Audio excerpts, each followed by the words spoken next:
Good evening, everyone. This is the Legislative Advocacy and Community Engagement meeting for September. For those of you who are not aware, Ms. Fabiano, who was our prior board president, moved to Delaware with her family. And so she resigned as board president as of, I think it was officially 11:59 p.m. on July 31st, right? Because I think I made that motion. Ms. DePayne was elected as our new board president. And then 2 weeks ago, we had interviews for our vacancy, and Ms. Aziz was appointed to our vacant seat that was held by Ms. Fabiano.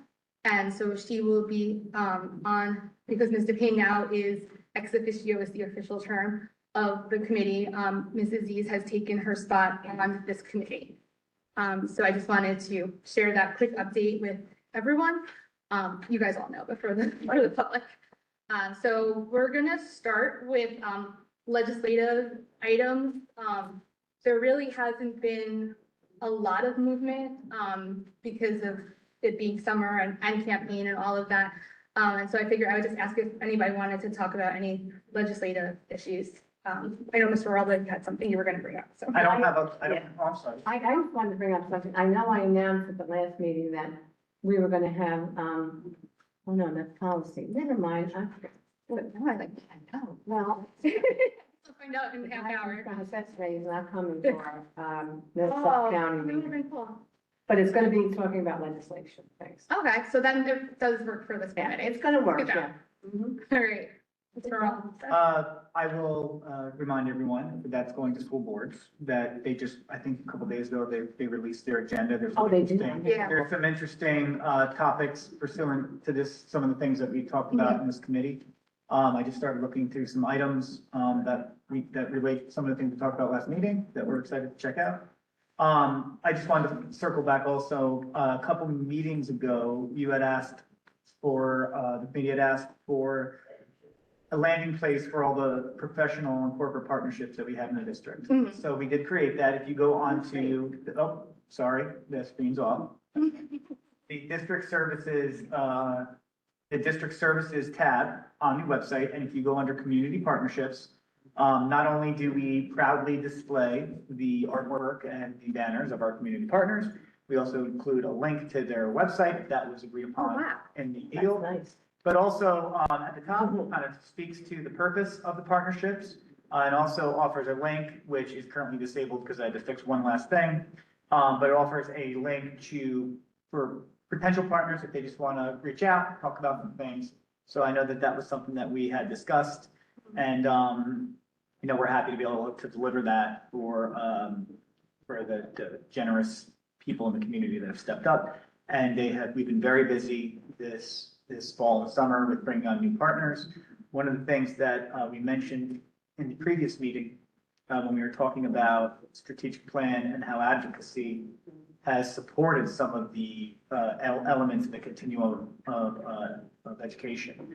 So while we talk a lot about capital projects and state funding and things like that in full-day kindergarten, of course, we've been quietly growing and expanding our programs, including bringing in new facility items, thanks to the support of these private partnerships. And most recently, Mr. Barandica and I were working with the Monroe Township Soccer Club and about a dozen local businesses who came together and coordinated out of respect for the soccer program and the athletic department, and purchased some pretty interesting items that we're going to roll out this fall sports season to directly benefit students in the district.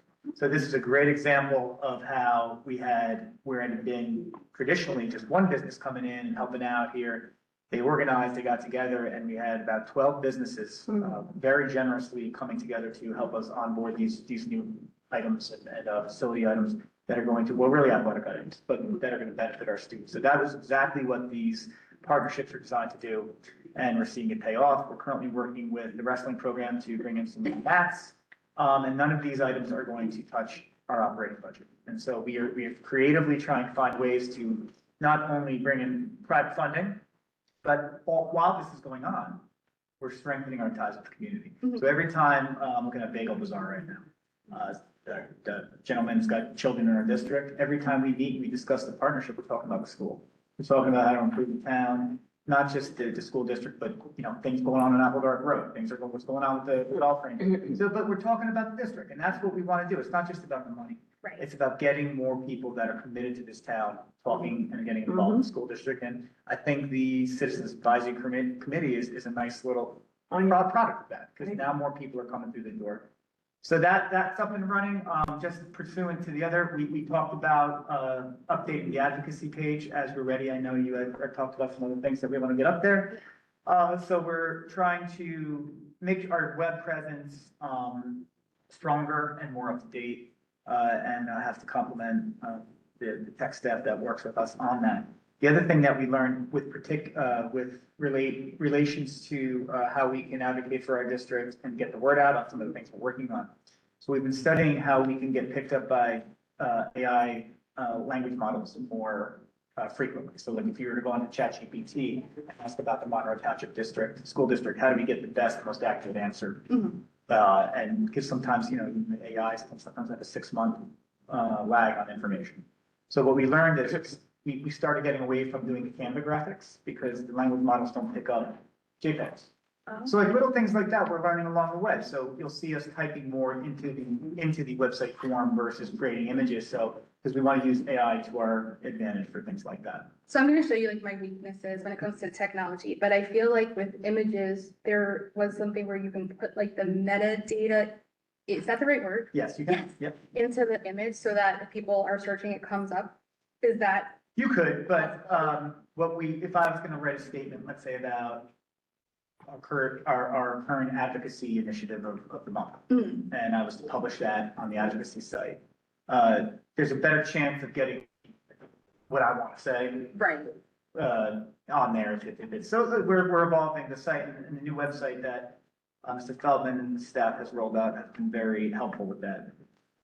We mentioned last meeting that we added a portion to the website that highlights our enrollment and demographic information. So more information put out there, gives the community more opportunities to engage with some of the topics that we are working on, and a better informed community so we can make our job easier. So that's absolutely.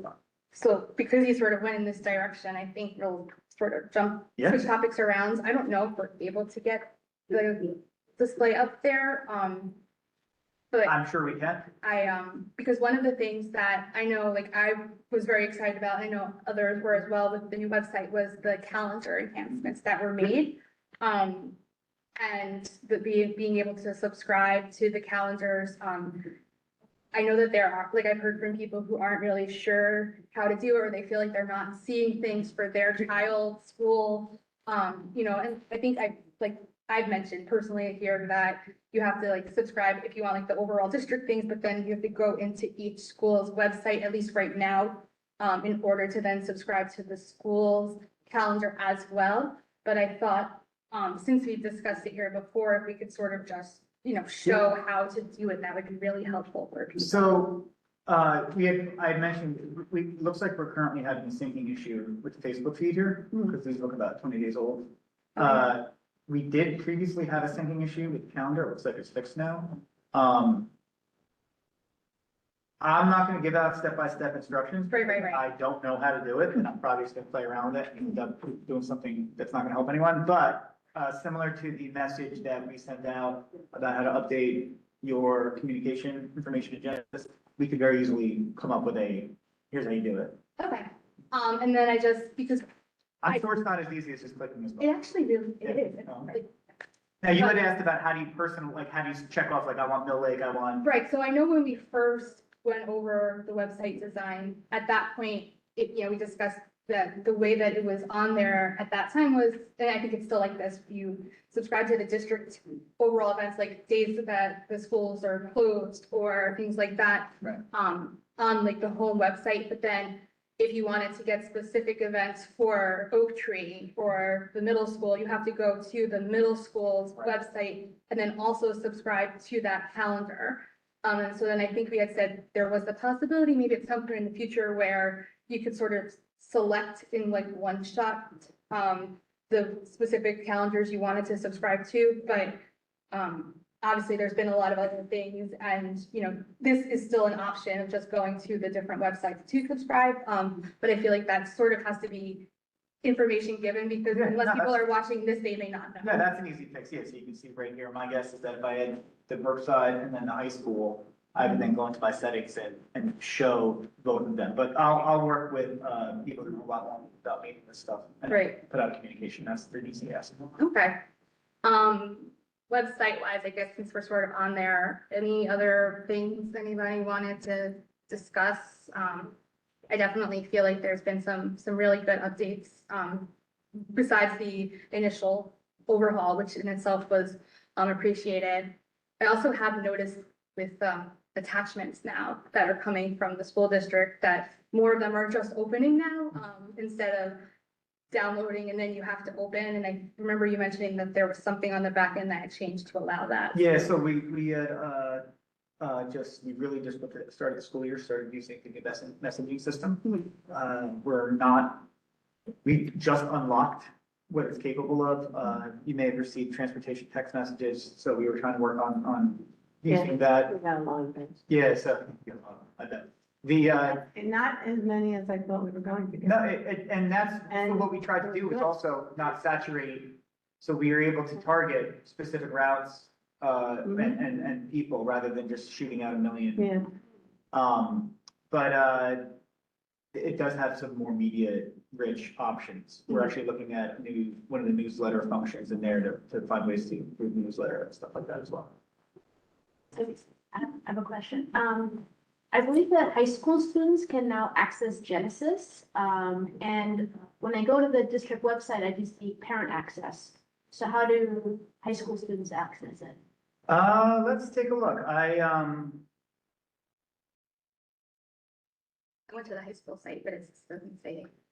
I don't want to speak for the high school, but I will find out a way, and if we figure that it's not visible enough, my guess is maybe you gotta pop somewhere in through here, but let me take a look and I'll find a way, but I'll see how the high school administration is communicating that out to the students. I also, when I opened up the high school's website, I noticed the athletic calendar is also there, but it's on the high school's homepage. I didn't open up the middle school yet to see if middle school athletics are then on the middle school homepage. They probably are.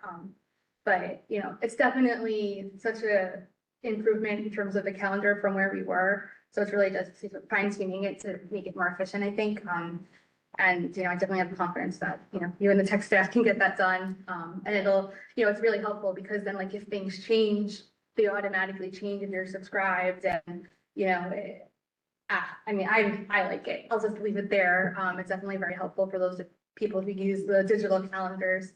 Obviously, have a paper calendar, doesn't really help, but. I can get it. people with paper calendar. I had one in my pocket. I can get you some feedback on all those things for next month. All right, that sounds great. There really, like I said, hasn't been a lot of movement on any of the legislative bills, so I think I'm gonna table that item until next month unless there's anything specific anyone wants to talk about. Because the other item on our agenda was just a discussion of an advocacy calendar for the school district. I'm gonna steal this. So I used AI, you'd be proud of me, Mr. Payne, I know you're our AI expert. Oh, yeah, that's it. I'm the AI expert. What am I doing sitting here? I should be having a job. That to sort of create like a very generic, like mock advocacy calendar for districts in New Jersey, for school boards specifically. So I thought we could sort of like just take a look. I just do this, I'm doing it last time. And see like if there's anything that, we maybe want to add or take away from it. I'll sort of just go through it really quick.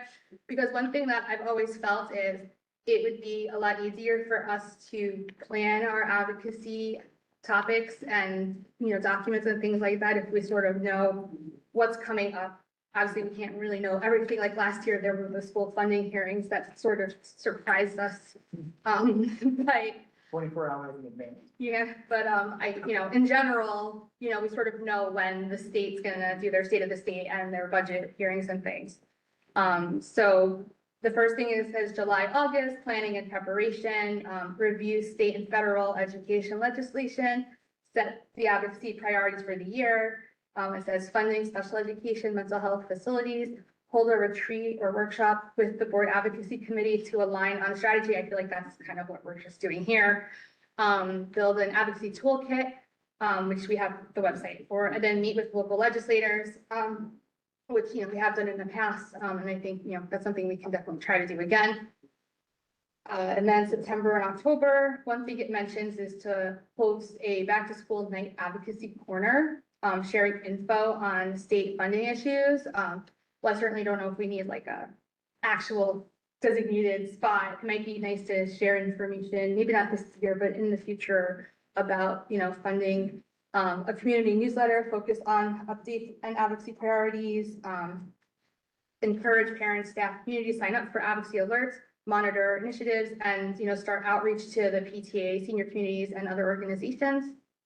November, December, it says to track early discussions of the budget, submit district-specific funding priorities to local legislators. I feel like that's something that I would really like for us to start doing earlier if we can. I feel like a lot of times, at least for the 4 years I've been here, like, it's really when the budget's announced, we see what we're getting, then we find out about the hearings, and then we start to work on, you know, what we want. But I feel like we sort of have a general idea of what we need Are earlier. you saying, spoiler alert, we're gonna ask for money? I mean, we always.